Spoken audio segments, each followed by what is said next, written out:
এখন পৃথিবীতে এই রাষ্ট্রটাই তারা আমেরিকার অবস্থান নিয়ে তারা পৃথিবীকে ডোমিনেট করতে চায়। এটাই হলো তাদের অ্যাকচুয়ালি মূল উদ্দেশ্য, এবং সেটাকে সামনে রেখেই কিন্তু তারা ইরানের প্রতি আক্রমণটা চালাচ্ছে। এবং নেতানিয়াহু কয়েকদিন আগে 60 মিনিটসে একটা ইন্টারভিউ দিয়েছিল, তাকে জিজ্ঞেস করা হয়েছিল is this war over, he said no not yet. তো এটা কবে ওভার হবে, বলছে যতক্ষণ পর্যন্ত না আমরা ইউরেনিয়াম পাবো। তো এটা তুমি কিভাবে পাবা, বলে যে আমাদের শুধু যদি ডিল হয় তাহলে তো আমরা এটা পেয়ে যাবো, আর যদি ডিল না হয় তাহলে উইল হ্যাভ টু গ্র্যাব ইট। তো বলছে তুমি এটা কিভাবে করবা, বলছে যে সেটা আমি আপনার সঙ্গে আলোচনা করব না, ইটস এ মিলিটারি প্ল্যান, এটা will sort it out letter. তার মানে তার উদ্দেশ্য হলো সে আমেরিকাকে কনভিন্স করবে যে তুমি স্পেশাল ফোর্স দাও, দিয়ে তুমি ওই ইউরেনিয়াম আনো, এবং যেটা এখন যেটা বলা হচ্ছে that this war is being fought at the cost of US soldiers. মানে ইউএস এর যে নাগরিক বা তাদের সৈনিকদের মাদের বুক খালি করে এই ইসরায়েলের তারা যুদ্ধ করতে যাচ্ছে। এটা এই যে এখন মেগারা তারা এতই অ্যাক্টিভ হয়ে গেছে, তারা কিন্তু পুরো আমেরিকাকে এটার ব্যাপারে সচেতন করে তুলেছে। এবং কিছু কিছু চ্যানেল এখন কিন্তু মেইন স্ট্রিম মিডিয়া কিন্তু এটা এখনো করতে পারে না। মেইন স্ট্রিম মিডিয়াকে কিন্তু ট্রাম্প কন্ট্রোল করে ফেলেছে। তারা সিবিএস কে কন্ট্রোল করেছে, এবিসি কে কন্ট্রোল করেছে, কিন্তু এমএসএনবিসি কে এখন পর্যন্ত ওইভাবে কন্ট্রোল করতে পারে না। সুতরাং এমএসএনবিসি এবং সিএনএন তারাই কিছুটা কথা বলে যাচ্ছে, এবং তাদের প্রতি ট্রাম্প খুবই নাখোশ। তো ট্রাম্পের যে উদ্দেশ্য, এবং আপনার যদি আরেকটা জিনিস আমি আপনাকে বলি, সেটা হচ্ছে যে গত কয়েকদিন আগে আমি দেখলাম যে আমি একটা রিল দেখলাম, সেই রিলে বলা হচ্ছে যে এই যুদ্ধের ফলে অ্যাকচুয়ালি কে মানে আমরা যে বলি যে ট্রাম্প ইজ মেকিং মানি, তো ওদের একটা ট্যাক্স ফাইল আছে, ট্যাক্স ফর্ম আছে, এটা 278H সম্ভবত হোটেল, যেটার মধ্যে বলতে হয় যে যদি কোনো গভর্নমেন্ট পদ ধরে থাকে, সেটা গভর্নমেন্ট সার্ভেন্ট হোক বা পলিটিশিয়ান হোক, যারা নাকি পলিসি মেকিং এ থাকে, তাদের কিন্তু একটা ডিক্লারেশন দিতে হয় যে তারা যদি কোনো শেয়ার ট্রেডিং করে, সেই শেয়ার ট্রেডিং করার সময় তারা কত গেইন করলো, কত লুজ করলো। এটার জন্য ইউএস এর ইতিপূর্বে যত প্রেসিডেন্ট ছিল তারা কিন্তু সবাই তাদের নিজস্ব যদি কোনো শেয়ার অ্যাকাউন্ট থেকে থাকে বা প্রোফাইল থেকে থাকে, তাহলে সেটাকে তারা সাসপেন্ড করেছে করে during the period of Presidency. প্রত্যেকটা প্রেসিডেন্ট কিন্তু এই কাজটা করেছে, অর এটাকে তারা ডরমেন্ট করে দিয়েছে যে তারা ট্রেডিং করবে না as long as they are president, because they make the policy.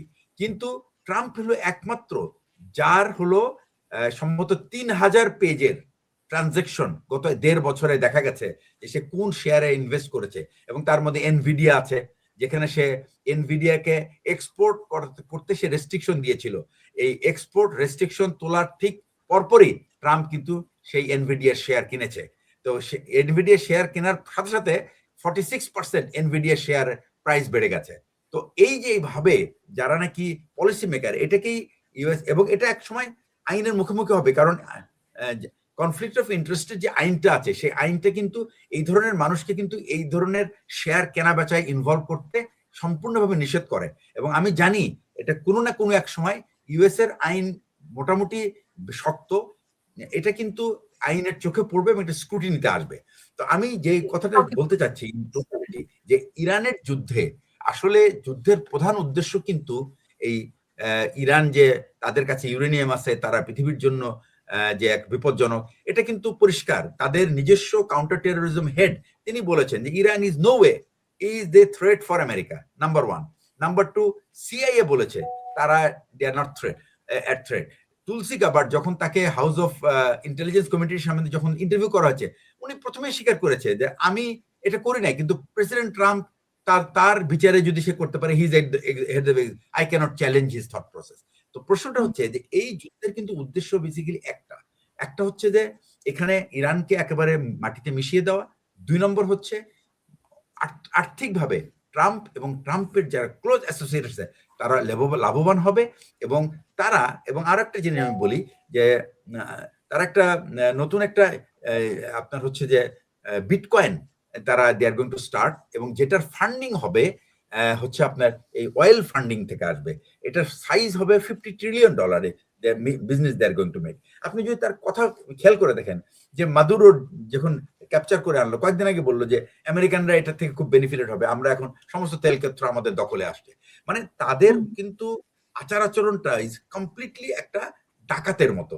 মানে একটা ওয়ার্ল্ড পাইরেসি তারা ক্রিয়েট করছে, এবং যেখানে যে সম্পদ আছে সেটা তারা লুট করতে চায়, এবং তাদের গায়ে জোর আছে, এবং তাদের জন্য কোনো আইন কানুন নেই, এবং সারা পৃথিবী এটা মেনে নিচ্ছে। কিন্তু এখন দেখা যাচ্ছে ট্রাম্পের এই আচরণ সারা পৃথিবী কিন্তু আর একসেপ্ট করতে পারছে না, ইভেন আমেরিকানরা একসেপ্ট করতে পারছে না। এবং আমেরিকাকে এখন মানুষ মনে করে যে তারা একটা, আপনি দেখেন কয়েকদিন আগে একটা একটা স্টাডি বেরিয়েছিল যে সারা পৃথিবীতে সবচেয়ে হেটেড কান্ট্রি কোনটা, সবচেয়ে ঘৃণিত দেশ কোনটা, এটা 1 নম্বর হলো Israel. They are the bottom. America হলো জাস্ট এক স্টেপ আগে। তারা কিন্তু ইরানের পরে ইরান তাদের থেকে পিছিয়ে আছে। Iran is a fourth disliked country, not because that Iran কিন্তু সত্যি সত্যি আসলে একজন ঘৃণিত দেশ। ইরান এই জন্য ঘৃণিত হয়েছে, তাদের প্রোপাগান্ডার কারণে হয়েছে।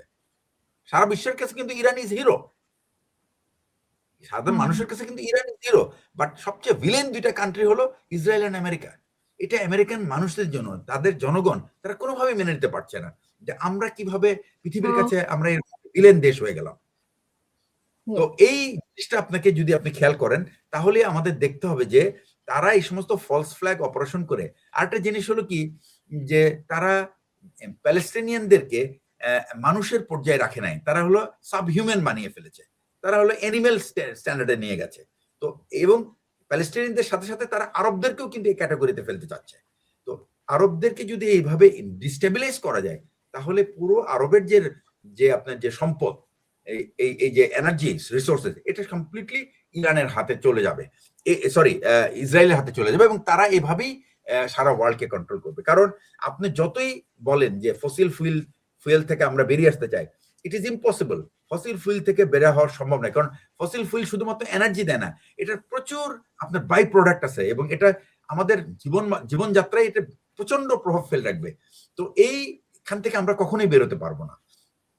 তো আমি যেটা বলতে চাচ্ছি সেটা হচ্ছে যে ইরানের ইউএই, তবে একটা জিনিস কি, ইউএই এই যুদ্ধে ইসরায়েল এবং আমেরিকাকে তাদের সবচেয়ে পরম মিত্র বেছে নেওয়ার ফলে তারা নিজেদেরকে একটা বিরাট বিপদের মুখে ফেলেছে।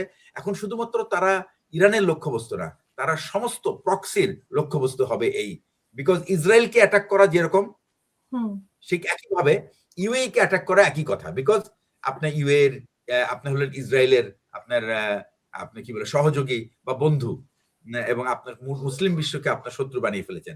এই জায়গা থেকে কিন্তু আরেকটা জিনিস যে কয়েকদিন আগে যে বলছিল যে এরকম ট্রাম্প আবার হামলা করবে, সবাই এরকম ভাবনা চিন্তা করছে, কিন্তু দেখেন ট্রাম্প কিন্তু এরকম হুমকি ধামকি দিয়ে কিন্তু ঠিক তার 4-5 ঘন্টা পরে আবার বলে ঠিক আছে আমি আর করব না, কারণ আমাকে অমুক অমুক অমুক রিকোয়েস্ট করেছে, সুতরাং আমি এখন বন্ধ রাখলাম।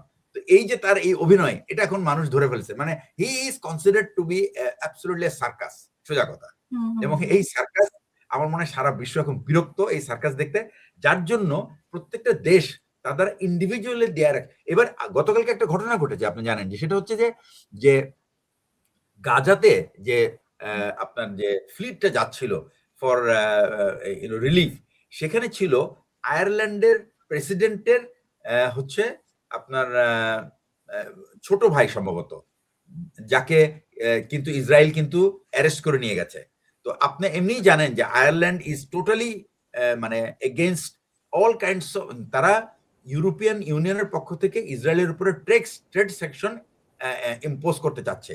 শুধুমাত্র জার্মানির কারণে তারা এটা করতে পারে নাই, কিন্তু প্রত্যেকটা দেশ, ইউরোপের 27টা, ইউর যে 27টা দেশ আছে তার মধ্যে 24টা দেশ তারা বলেছে দ্যাট উই ওয়ান্ট স্যাংশন। এবং সবচেয়ে যে জিনিসটা লাস্ট যেটা আপনার মানে যে রেস্ট্রিকশনটা আটকে ছিল সেটা হলো হাঙ্গেরির জন্য।